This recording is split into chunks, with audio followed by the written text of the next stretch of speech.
So today's instructional video sticks with our salsa steps. However, it is a step that can be used in other styles as well. So it's just a two-step. It's really easy once it's broken down, but as soon as we add in all the directional changes, I think that's where the confusion comes in. So we're just going to break it down for you today, and hopefully this will help with any future dances that you do in your Zumba class. It's literally just a two-step. So we're going to step 2 steps to the side and 2 steps to the other side. Now this is a step that you will see often in your salsa classes. And then what we do is we add some hips and we add some arms. And of course it's a lot faster, but for today's video we're going to keep it nice and slow, just waiting to feel comfortable with those feet. Now where the directional changes come is that we move forward to the diagonal corners and back to the corners.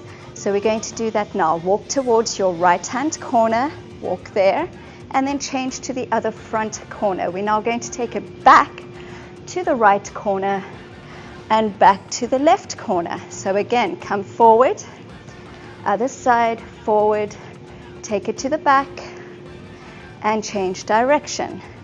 Good. Now once you've got those feet, add some arm and forward, take it back, and other side. Great job.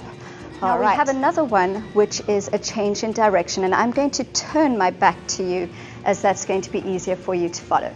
So we're going to start with 2 steps to the right, step together, step tap.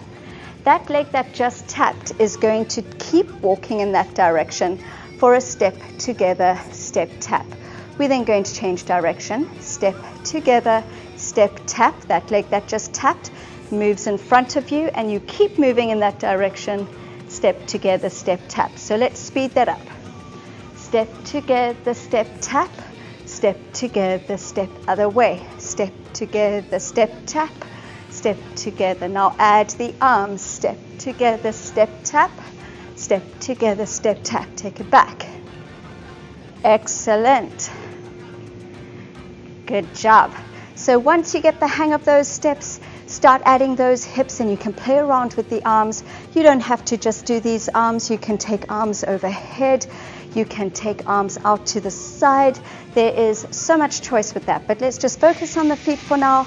Get that 100% so that you're comfortable in class, and then play around with the style afterwards. I hope you found that helpful, and I'll see you again soon. Bye guys.